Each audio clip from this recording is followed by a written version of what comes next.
So, looks like Mongol was in fact holding his own against Black. No real surprise. And Black and, well, basically, Mongol only loses when Black and Green combine. Also not really a surprise. I was starting to wonder, what's the hierarchy here exactly for the Reach? Now, it's pretty clear the ambassador's in charge, but I started thinking about that. Because the ambassador does have the ability to order the beetles, directly as well as indirectly. So that's an amusing thought, isn't it?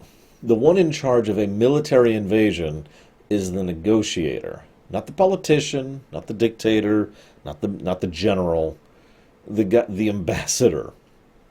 I know that I'm sure most of you are thinking, what's the distinction? I just like the idea of that developing as a nature of their required method of conquest, thanks to the whole Guardian Treaty.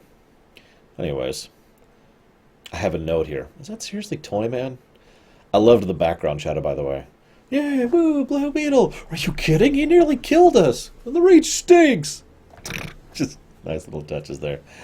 So Beetle is starting to officially make it clear the absence of the League, which is starting to become more and more public attention. I mean, it's been, I think, a few months at this point, so there's no way they haven't noticed. And there's no way people haven't started taking attention. In fact, honestly, if not for the fact that the light is probably holding back the reins on everyone, the Earth would probably be a mess right now. Or at least more of a mess than it is. So Rocket and Zatanna do a double bubble in order to do both a tech and a magic thing, once again showing how powerful Magitech is.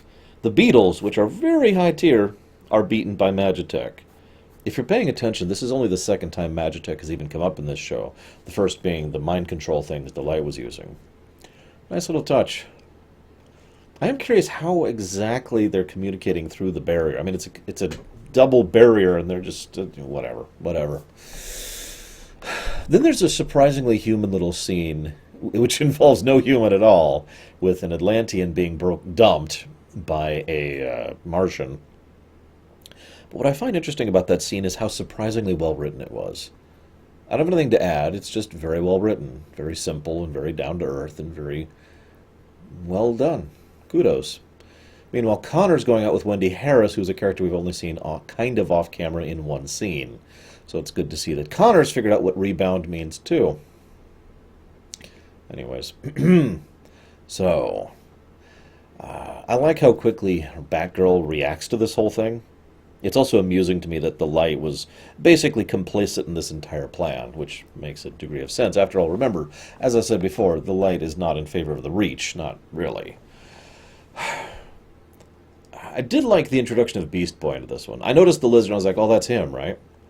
And then, of course, the lizard just plops down on his head. That was a nice touch. What I really like here is that Zatanna calls in a ritual. Now, quick side note for those of you who don't really study settings that tend to have fantasy in it. Ritual magic is almost universally stronger than regular magic, specifically because of the time and effort involved. You can't just cast. You have to rum, rum, rum, rum, rum, rum, rum, rum, and it usually involves a specific location, usually a specific artifact, and often more than one person. Now, in this case, it had most of those things. So the idea of her pulling this massive ritual specifically to try and reach out and cleanse the Reach's influence from them with magic makes perfect sense. After all, the Reach uses exclusively technology, and we've already shown they have a bit of a weakness to magic. It also neatly explains why Blue, that is to say, the Beetle, was, or I guess the Scarab? We'll call it the Scarab. Why the Scarab was actually free of Reach influence when the show started, when he was introduced to us. What I like most is the fact that the Scarab prefers partnership with, Jaime, or whoever, to enslavement by the Reach. Because that makes perfect sense to me. Remember, it is a sufficiently advanced life form that effectively has a form of sentience and sapience. If not a true AI, although I would argue it is a true AI, at the very least it's a high-functioning VI. And that's the kind of entity with sufficient experience will probably have the capacity to desire the freedom to choose. So being willing to choose a partner rather than kneeling in servitude, that's kind of an obvious choice, isn't it? So,